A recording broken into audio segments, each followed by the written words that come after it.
The second epistle of Peter, chapter 2, part 2. He also knows how to deliver the godly out of temptations. 2 Peter 2:9. The Lord knows how to deliver the godly out of temptation and to keep the unrighteous under punishment for the day of judgment. Peter then discusses the depravity of false teachers. 2 Peter 2:10 and 11.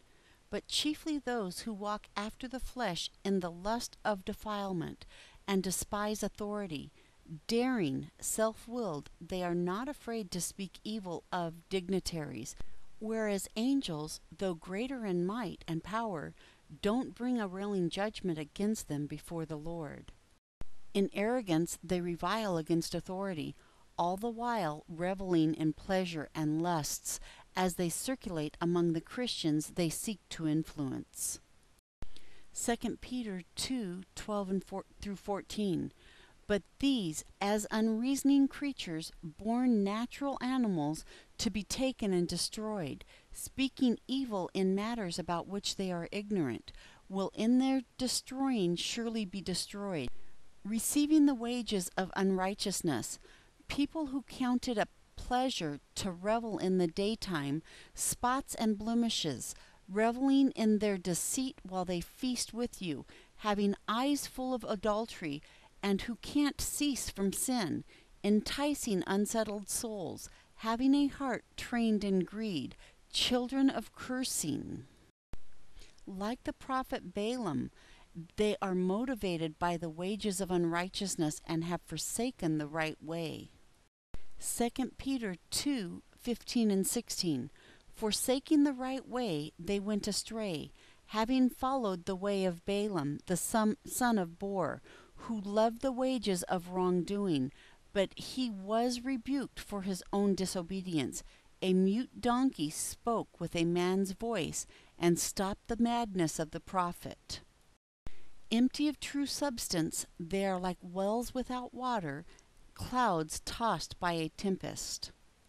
2 Peter 2:17. These are wells without water, clouds driven by a storm, for whom the blackness of darkness has been reserved forever. Finally, Peter describes the deceptions of false teachers. 2 Peter 2:18.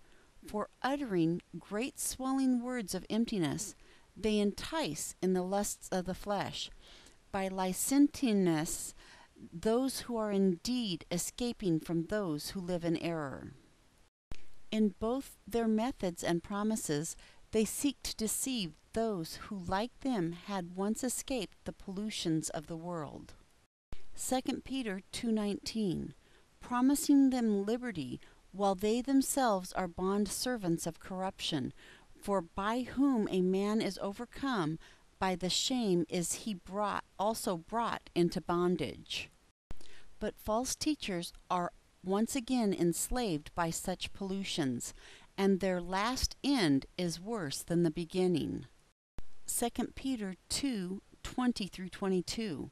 For if after they have escaped the defilement of the world through the knowledge of the Lord and Savior Jesus Christ, they are again entangled therein and overcome, the last state has become worse with them than the first. For it would be better for them not to have known the way of righteousness than after knowing it to turn back from the holy commandment delivered to them.